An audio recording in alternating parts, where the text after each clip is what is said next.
He's like, yeah, man, P came in here and beat up on my body. I done come from that, now I'm trying to go an opposite way. I don't want to be walking around cracking people in the head and drive-by on people. That ain't me. Pimp C has always been his own man. When he make up his mind to do whatever it is he want to do, that's what he gonna do.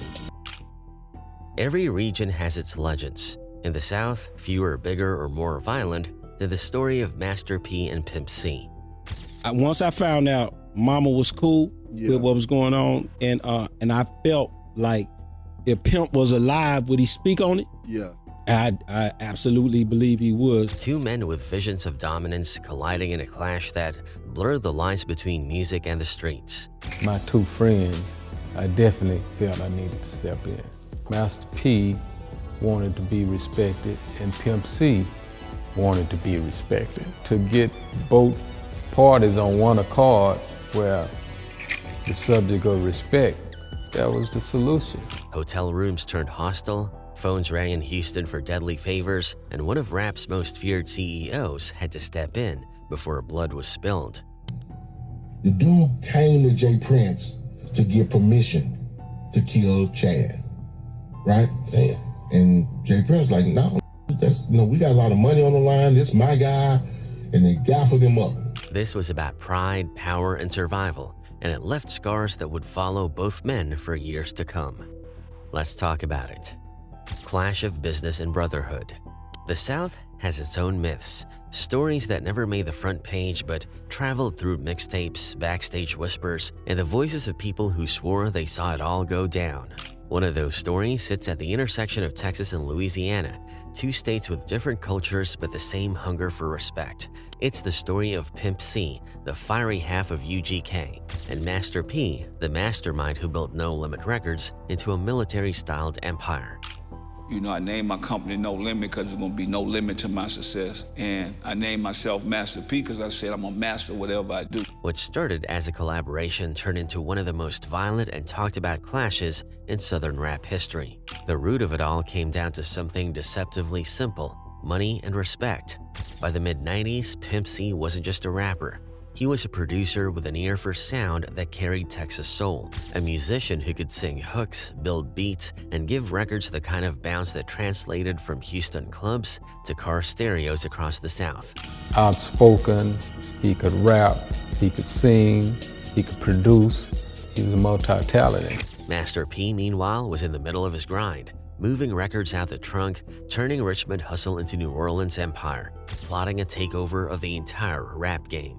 When their paths crossed, it was supposed to be a win for both. UGK brought credibility, that Texas seal of approval, and Master P brought reach. Their biggest link came in 1996 on the track Break 'Em Off Something from P's Ice Cream Man. It was one of the songs that introduced Master P to a wider Southern audience, a record that turned heads and gave No Limit momentum outside Louisiana. For Pimp C, though, that success was tangled up in business disagreements, royalties, credits, who was owed what. It's the kind of dispute that happens often in music. But in this case, it didn't stay on paper. One of the earliest sparks came over money. After Break 'Em Off Something blew up, questions started swirling about how much Pimp C was actually compensated. People close to him said he felt shorted, that the royalties didn't line up with the weight he carried on the record. To Pimp, this wasn't just about numbers on a check, it was about principle. He had given a beat, a hook, and his presence to a track that helped launch Master P into another level of recognition. To feel like that work wasn't honored the right way was a sting he couldn't ignore. The real turning point, though, didn't happen in the studio. It happened over the phone, and it wasn't even Pimp C on the line. It was his mother, Westland Monroe, Mama West, everyone who knew her. She wasn't just family, she was his manager, the one guarding his business and protecting his time. Master P called her one day, pressing for Pimp to come to Baton Rouge for a session. But Pimp already had a job locked in with an independent artist who had paid him the same $10,000 that P was offering. Mama West explained that. For her, business was business. The indie artist's money was just as real. But Master P didn't take no easily. He pushed back, allegedly telling her that the record she was protecting wasn't going to get played, while his was destined to blow. It wasn't just a difference in scheduling, it was a clash in tone, in authority. Mama West wasn't going to fold. She stood her ground, telling P bluntly that he couldn't just dictate terms. According to her, the argument ended sharp, words exchanged that cut deeper than just business talk. Pimp C overheard it, and to him, it wasn't about missed sessions or contracts anymore. It was about family. In his world, you didn't speak down to his mother, especially not over something as small as a scheduling conflict. That kind of disrespect left a mark. Master P had cussed out C's mom on the phone. So Pimp got on stage that night and he said, limit, and went off. Even though Master P called back half an hour later to smooth things over, agreeing to record the following day, the damage had already been done. They did the song and the record hit big, but the relationship had shifted. For Pimp C, it was personal now. At shows, Pimp C let the crowd know how he felt. On stage, he told audiences about the disrespect, framing it as Master P cursing his mother out. Whether that detail was accurate or just his interpretation of heated words, it didn't matter to him. The line was crossed, and he wanted everyone to know. Crowds of fans followed his lead, chanting against No Limit, against Master P. It wasn't just one show either. Accounts say he repeated it across multiple cities, building momentum around the feud. What Pimp did wasn't just venting, it was a declaration of war. In hip-hop, especially back then, public humiliation was dangerous. Respect was everything, and when you try to strip it away in front of a crowd, there was going to be a response. For Master P, a man who built his brand on strength and dominance, ignoring it wasn't an option. The rise of No Limit and UGK. And it isn't surprising. Master P's story is one most rappers still point to as the blueprint for independence. He didn't walk into a record label with a demo tape hoping to get discovered. He built his own, brick by brick. Starting in Richmond, California, far from the South that would eventually crown him, he was hustling his records out the trunk. No Limit wasn't a name yet. It was just P selling CDs hand to hand, stacking every dollar he could, and slowly growing a reputation as a man who knew how to move product. I built No Limit on $10,000. I put up my own posters. I went to every hood. I started taking my van and going from hood to hood, selling my CDs. That's the whole thing. I started selling it out of the trunk. By the time he moved his base back home to New Orleans, he wasn't thinking like a rapper anymore. He was thinking like a mogul. He understood that owning your masters, controlling your distribution, and building your team in-house meant freedom. No Limit Records turned into a machine. The brand wasn't subtle. It was loud, aggressive, and everywhere. He had artists like Silk the Shocker, C Murder, Mia X, Mystical, Fiend, and later, Snoop Dogg. The roster looked endless, and so did the music. There was a new No Limit release in stores almost every week. Priority Records gave Master P the national distribution, but the grind was still local, still southern, still grounded in the idea that nobody could outwork him.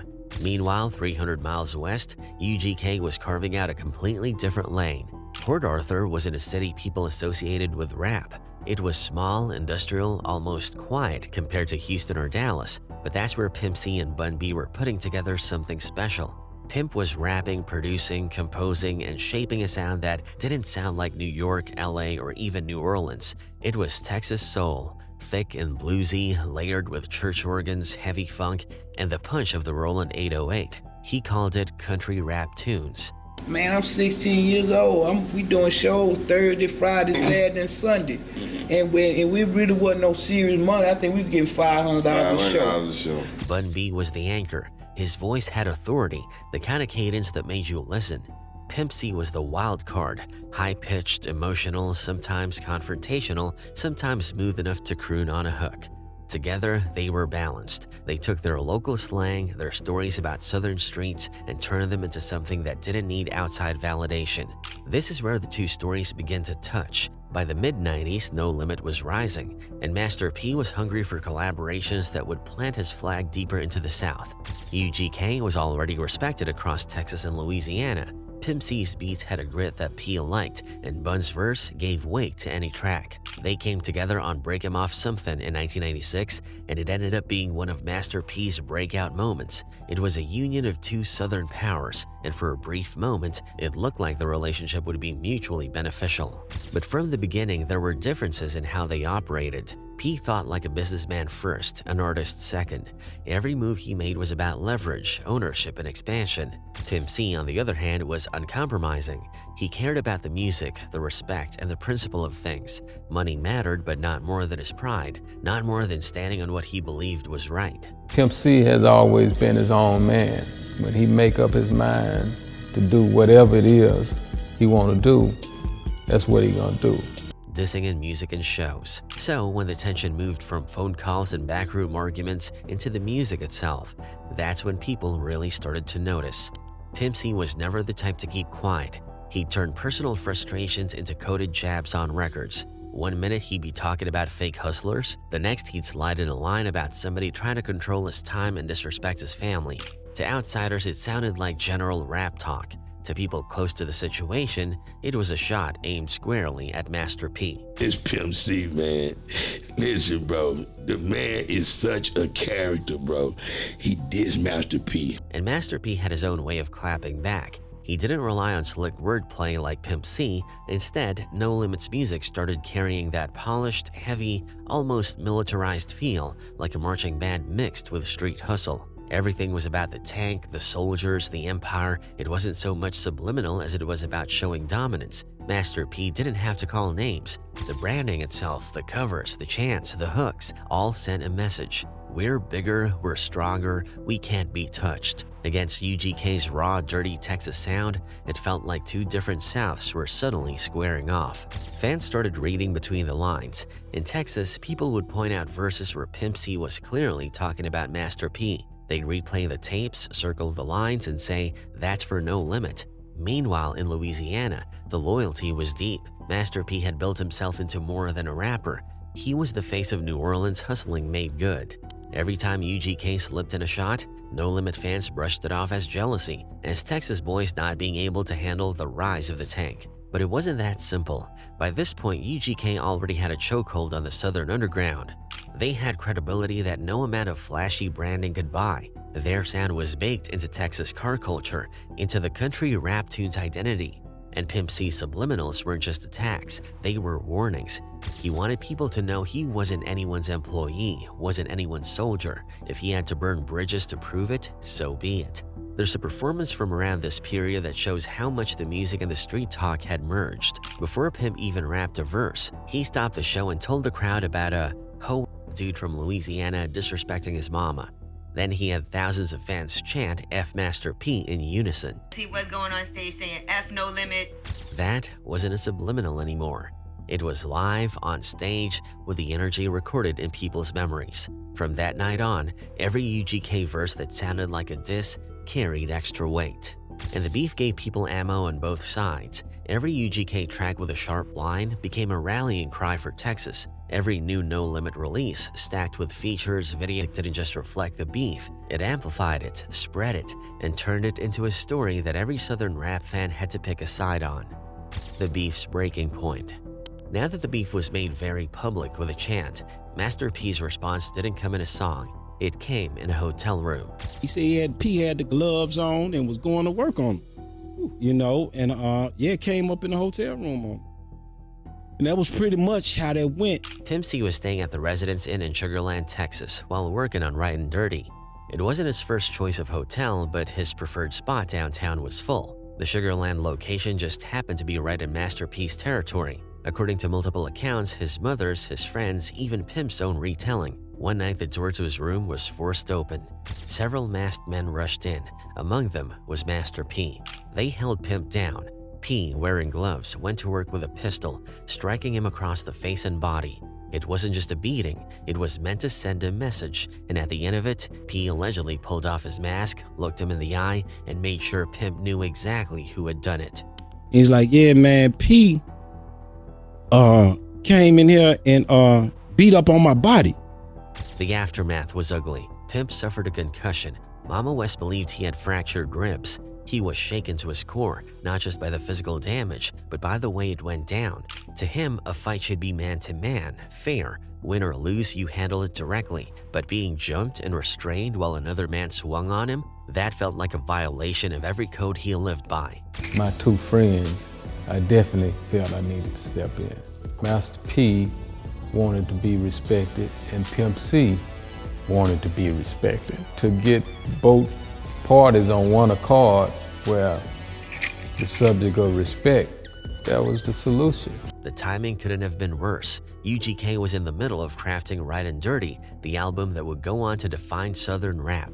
But after the attack, Pimp couldn't focus. He was hurt, angry, and distracted. Sessions stalled. The album ended up delayed by months. In interviews, his crew later admitted he lost all inspiration for a while. It took time for him to recover enough to even want to get back in the booth. And if the attack was meant to settle the issue, it had the opposite effect. Instead of closing the book, it deepened the resentment. Pimp C felt betrayed, disrespected, and humiliated. The beef was no longer about music, money, or contracts. It was personal, etched in bruises and scars. In the South, quick tempers and bruised pride could turn words into violence fast. And that's exactly what happened here. What began as a disagreement over business turned into a cycle of retaliation, threats, and bad blood that could have easily ended in tragedy. Both men were too powerful, too proud, and too stubborn to let it die quietly.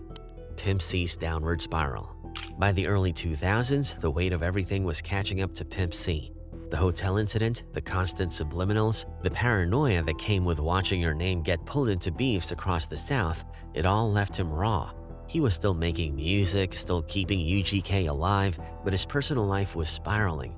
And then came the case that changed everything. In 2002, Pimp was sentenced to 8 years for aggravated assault. It stemmed from an altercation where a gun was allegedly involved, the kind of situation that wasn't uncommon in his orbit, but had finally caught up with him. The moment the sentence came down, it felt like a gut punch, not just to UGK, but to the South as a whole.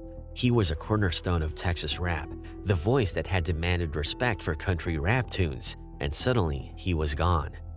Bun B launched the now infamous Free Pimp C campaign almost immediately. Mixtapes, t-shirts, stage shoutouts, it became a rallying cry across the culture. Artists from Houston to New York showed support, but even with the love, the reality inside was harsh. Pimp didn't do his time in protective custody. He refused. As he later explained, he couldn't stand the thought of sitting in solitary, cut off from everything. So he stayed in general population, moving through different Texas units. They wasn't really concerned about me or my well-being. They were just trying to cover their in case something went down and I got hurt.